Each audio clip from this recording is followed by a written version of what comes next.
Let's take a look at the internet weather for the last week or so here, and the first item here is scan probes on port 1521 TCP. That port is associated with, it's actually the default port for Oracle SQL database, and Oracle has a lot of products now. MySQL is actually a product owned by Oracle as well. This is not the MySQL database, it's the sort of what we consider the traditional SQL database platform. But in any case, we're looking at 30 days of data here, and what we're seeing is, I guess over the last week or so, a little bit more, perhaps the last 2 weeks at a lower level, some scanning activity, and I guess my guess here is that this is anticipatory toward an announcement from Oracle. They have their regular quarterly critical patch advisories that come out, and there's one scheduled for July 15th, which happens to be today as we're recording this program. Now, there was a pre-release that was announced, and in there I did quote, one of these vulnerabilities may be remotely exploitable without authentication. So that suggests perhaps that there's somebody going out looking for perhaps Oracle SQL databases that are accessible with the intent of perhaps trying to exploit this vulnerability. So certainly if you're running an Oracle database, you're going to pay attention to that, make sure that it's not internet accessible, and in fact, even in your enterprise, you might want to be looking for any indications of attempts to try to access those databases in an unauthorized manner.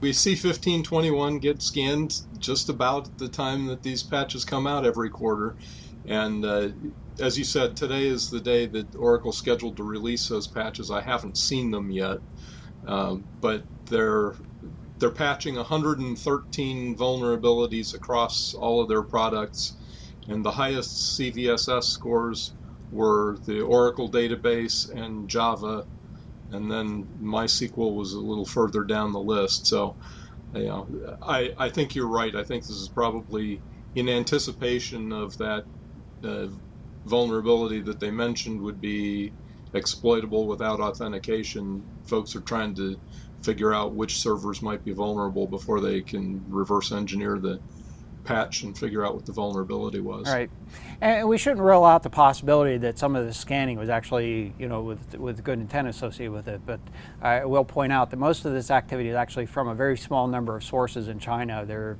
it would be hard to rationalize that in scanning a good portion of the internet from China and scanning across the United States would be an indication of good intent. But perhaps it is. Next item here, scan sources on port 443 TCP. We've been reporting on this for a while. I just wanted to give it a little quick update. No degradation or reduction in activity associated with this. Most of these sources, the vast majority of them, are from Argentina, although they are not the primary source of probes. There are actually two sources that are the primary sources of probes. One being basically a university that's doing research activity, and then some activity that's from China, and they're working on sort of a different sort of time cycle, not shown in this graph here. I'm showing 90 days of activity here just to sort of point out again, I think we showed this in a previous program, that there were really two episodes of this activity. We're in the second episode of activity that is a large number of sources from Argentina that are doing scanning activity on this port. Next item here is scan probes on port 623 UDP. This is associated with ASF, that's Alert Standard Format, the Remote Management and Control Protocol. And we've talked about this a little bit before. I'm showing 90 days of activity. And it's a regular probing activity that is, there's probing activity that's kind of recurring on a day-to-day basis. There are some exceptions to that. And again, we're looking at 90 days of data in this particular case, so I could basically show where this activity has started and how that profile has changed. It appears that the primary source of this activity is sort of a research or security research activity. And my guess here is that they're looking at it as a potential reflection or amplification protocol. Again, this is a UDP protocol, so the source address could be spoofed. There may be circumstances where you can solicit a large response from this application on port 623, and that would make it a potential for using it in amplification or reflection attack activities. So based on that, I went and took a look to see if there were any signs or evidence of reflection attacks using this port. and did not find any up to this point. So hopefully we're safe on this matter. I suspect there aren't that many applications that are exposed to the internet that have this, but certainly that's a possibility that there would be. But here's a good point. This is a remote management protocol. That's a good point as well, yes, and so the motive may in fact be to gain access to systems that would be remotely manageable and perhaps to Right. Yeah, the scanning could perform be other activities. to identify them. Right. It might not be necessarily for reflection, but Yeah, very good point. Next item here is just sort of an update on the Zero Axis botnet, and what we're looking at here is the P2P activity associated with Zero Axis over the last 2 years. Thanks to John for being able to basically go back and assemble this information over the last 2 years and get it available. Now this botnet's generally been associated with a click fraud activity, and it was disrupted twice, first in I think late July 2013 by Symantec, and then again what we refer to as a takedown, I'm going to call it a disruption at this point, in December 2013. But what we've seen recently over the last, I would say, last 3 weeks or so, are numerous indications from different sources, different circumstances and evidence of activity that suggests that this botnet is active again. We're not so sure that it's doing, or at least not significant amount of recruiting into the botnet itself. As you can see, that the activity recently over the last few months has been, kind of a downward slope, not a whole lot of new members, but we're certainly seeing cases or indications that the botnet, perhaps what is remaining, is being used for, or at least prepared for use in nefarious activities, perhaps resuming that click fraud activity. Taking a look at the top 10 most probed ports, top of the list we have here is port 22. That hasn't changed since last week. It was the top last week as well. Next item is port 445 TCP, which we typically see on this list. 53 UDP, which has moved up a few slots, actually 7 slots from last week. 3389 TCP, that's remote desktop protocol, followed by port 23 Telnet. Port 443 TCP, we talked about that a little bit already. Port 80 TCP, 1433 TCP, and then followed by 8 TCP, which actually is a ping request, and then not a very strong indicator of what's actually going on there. And then last on this list is port 8080 TCP. Taking a little bit of a closer look, since port 22 TCP was at the top of the list here, we talked about this last week as well, but I thought I'd revisit it because it continues to show sort of a climbing trend.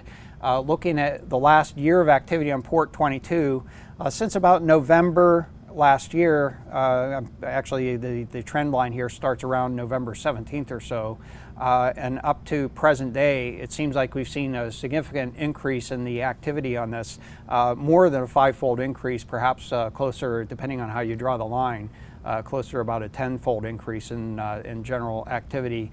And in fact, what we're seeing, it's probably a little bit difficult to see in the graphic, but actually some spikes that are what I'll say are new records in terms of probing activity on port 22 over the span of the last 2 years. So something significant to be paying attention to. If you have any SSH exposed on the internet, you're going to want to pay attention to that, make sure that you're not subject to brute force attacks. And the subtlety here is that your brute force attack could be coming from many different IP addresses. It isn't necessarily just one and then gets locked out. They may be using many different IP addresses to do that attack activity. And you might not even know the devices that you have that are listening on port 22 for SSH. So there's a lot of these embedded devices, home routers, other types of NAS appliances, network attached storage and whatnot, that you might not even be aware are internet exposed with SSH. So if you're not, you should check. Yeah, good point. Plan for it. Try to get the firewall as close to the outside edge as possible. And even then, identify your address space, scan it, try to identify services that you didn't expect to be there. And I left out a big one, which is your DVRs. Your security camera DVRs, which happen to be a lot of the lion's share of these infected devices. People tend to open these up or set them up as like a DMZ machine so that people on the outside can get access to them. So maybe from your phone or whatever, you can go look at your web cameras that you have in your business or your home. And when you do that, sometimes you're inadvertently exposing the SSH port as well. Yeah, absolutely true. Okay, next item here is top 10 most sources probing, and this is not seen a lot of movement since last week. Top of the list, port 443 TCP. We talked about those primarily sources out of Argentina, followed by port 445 TCP. We're going to take a look at that in a moment here, and then followed by port 23 TCP, 8080 TCP, 80 TCP, and the rest of these here are actually two of them are associated with gaming.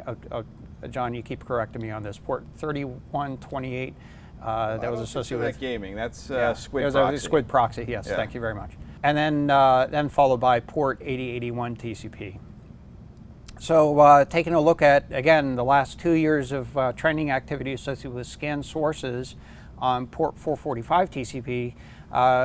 This is primarily associated with the Conficker infection, and it is diminishing somewhat, but not significantly, or not as significantly as we'd like to see. And just to put it into relative terms here, about 2 years ago, we were seeing on the order of about 27 million, or excuse me, 27,000 sources they were scanning on this port from our perspective, and this is a specific perspective, and then relatively speaking, we currently see on the order of about 20,000 per hour. And so, again, diminishing, but not as significant as you'd like it to be. Not even to this point where we've seen a third of them go away at this point.